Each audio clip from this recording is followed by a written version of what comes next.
ഒരുപാട് ആളുകൾ അവരുടെ വിഷമം അകത്തിട്ട് കൊണ്ട് നടക്കും.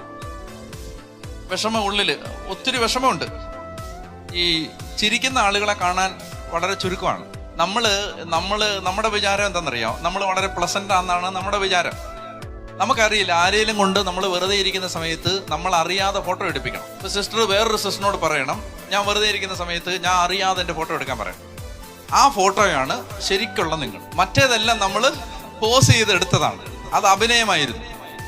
ശരിക്കും നമ്മൾ എങ്ങനെയാണോ കാണപ്പെടുന്നത് എന്ന് കാണണമെങ്കിൽ നമ്മൾ അറിയാതെ ആളുകൾ ഫോട്ടോ എടുക്കണം. നമ്മൾ ഭയങ്കര സീരിയസ് ആണ്. നമ്മൾ മനസ്സിലായി, പ്രത്യേകിച്ച് നമ്മൾ മലയാളികൾ, നമ്മൾ ഭയങ്കര സീരിയസ് ആണ്. ചിരിക്കത്തില്ല, മിണ്ടത്തില്ല, ആരെയും നോക്കത്തില്ല, ഭയങ്കര സീരിയസ് ആണ്. നിങ്ങൾക്ക് ഈ ലോകത്തോട് ചെയ്യാവുന്ന ഏറ്റവും വലിയ ഉപകാരം എന്താണെന്നറിയാമോ?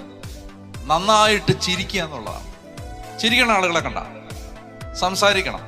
ചിരിക്കാൻ പറ്റാത്ത എന്തെന്നറിയാം, ശ്രദ്ധിക്കുക, നമ്മുടെ അകത്ത് ഒരുപാട് വിഷമമുണ്ട്.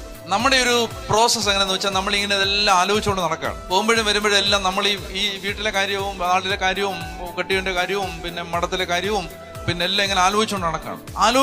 ആലോചിച്ച് നടക്കുമ്പോൾ നമ്മൾ ഭയങ്കര സീരിയസ് ആണ്. സന്തോഷമുള്ളവരാവാൻ എന്താ വഴിയെന്നറിയാമോ? ഇതൊന്നും ആലോചിക്കരുത്.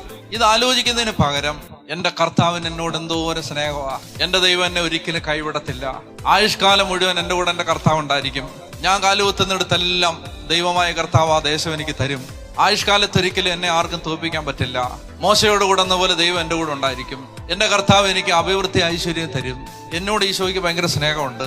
നിങ്ങൾ വചനം ചിന്തിച്ചുകൊണ്ട് നടക്കാൻ പരിശീലിക്കണം. ഇത് എളുപ്പമല്ല. നമ്മുടെ തലയിൽ എന്താ വരുന്നതെന്നറിയാം, നമ്മുടെ തലയിൽ വരുന്ന മുഴുവൻ നമ്മുടെ വിഷമങ്ങളായിരിക്കും വരാൻ പോകുന്നത്. പ്രാക്ടീസ് ചെയ്യണം. സിസ്റ്റേഴ്സിനൊക്കെ ഈസി ആയിട്ട് പറ്റും. എന്താണെന്നറിയാം, എപ്പോഴും മനസ്സിലായോ, നമ്മൾ പഠിച്ചിട്ടുണ്ടെന്നാണ് ദൈവ സാന്നിധ്യ സ്മരണ.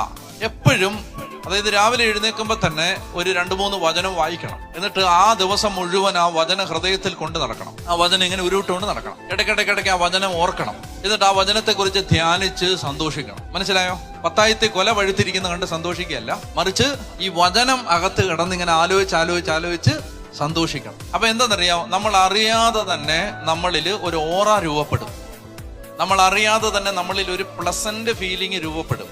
നമ്മളെ ആർക്ക് കണ്ടാലും ഞാൻ ചോദ്യം ചോദിക്കട്ടെ, നമ്മുടെ ചിന്തയാണോ നമ്മുടെ വികാരമാണോ ആളുകൾക്ക് പെട്ടെന്ന് മനസ്സിലാവുന്നത്?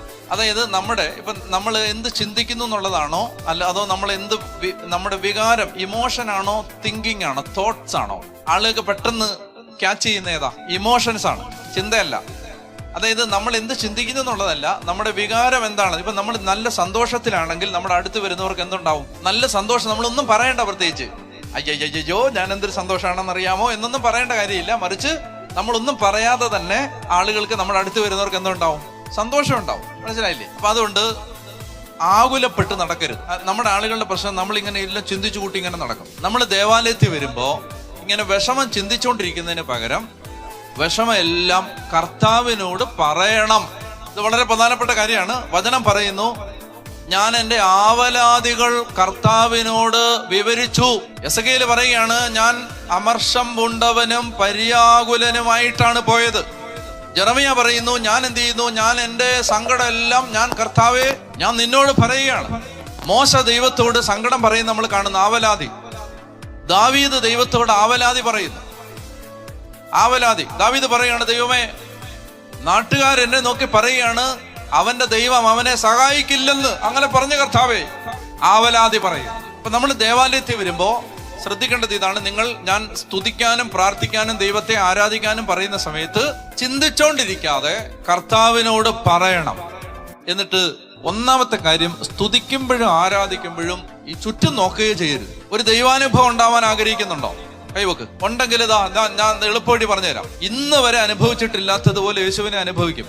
ഞാൻ പറയുന്ന ഈ കുഞ്ഞു കാര്യം ചെയ്താൽ മതി, ചെറിയ കാര്യം. എന്താണെന്നറിയാം?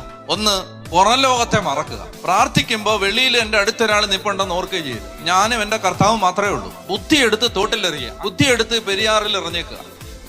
ഈ ബുദ്ധിയാണ് ഈ പ്രശ്നമെല്ലാം ഉണ്ടാക്കുന്നത്.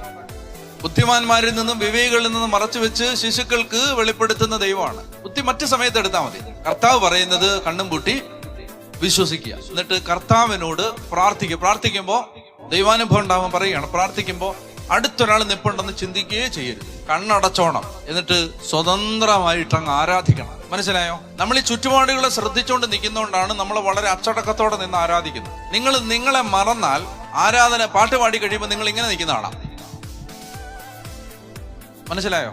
പുറകിൽ നിന്നൊരു ചേട്ടൻ ഫ്രണ്ടിൽ നിൽക്കുന്ന കാണാം, പ്രാർത്ഥിച്ച് ദൈവാനുഭവം ഉണ്ടാവണമെങ്കിൽ ശ്രദ്ധിച്ചോളുക, പഞ്ചേന്ദ്രിയങ്ങളെ അടയ്ക്കണം. ഈ ശരീരത്തെ മറന്നാൽ ആത്മാവ് ജ്വലിക്കും. ശരീരത്തെ ഫോക്കസ് ചെയ്ത് നിൽക്കരുത്. അടുത്ത ആള് നിൽപ്പുണ്ട്, ശ്രദ്ധിക്കുന്നുണ്ട്, അവര് നോക്കുന്നുണ്ട്, ഇവര് നോക്കുന്നുണ്ട്, ഇതൊക്കെ ചിന്തിച്ചുകൊണ്ടിരുന്നാൽ ആത്മാവിന്റെ ലോകം തുറക്കപ്പെടില്ല.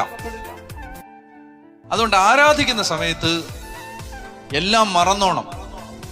ദാവീദ് വാഗ്ദാന പേടകത്തിന് മുമ്പിൽ നൃത്തമാടിയപ്പോ തുണി അഴിഞ്ഞു പോയത് പോലും അറിഞ്ഞില്ല.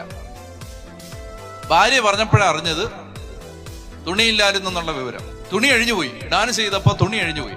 അപ്പൊ എന്തായാലും നമ്മുടെ തുണിയൊന്നും അഴിഞ്ഞു പോകത്തില്ല, അത് പേടിക്കണ്ട. പക്ഷെ എല്ലാം മറക്കുക, ദൈവത്തെ എല്ലാം മറന്ന് ആരാധിക്കുക. അങ്ങനെ നിങ്ങൾ നിങ്ങളെ മറക്കാൻ തയ്യാറാണ്. ഞാൻ പറയുകയാണ്, എനിക്ക് ദൈവാനുഭവം ഉണ്ടായത് അങ്ങനെയാണ്. എനിക്ക് ഭയങ്കര ബുദ്ധിയുടെ പ്രശ്നമായിരുന്നു, ഭയങ്കര നാണക്കേട്, ദുരഭിമാനം, പ്രാർത്ഥിക്കുമ്പോൾ നാണക്കേട്, ലജ്ജ. ആ കാലത്തൊക്കെ ആ ബുദ്ധിയുണ്ട്, ഈ ലജ്ജയുണ്ട്, ദൈവാനുഭവം ഇല്ല. എന്നാൽ ഒരു കാലത്ത് ദൈവം ഒരു സ്വാതന്ത്ര്യം തന്നു.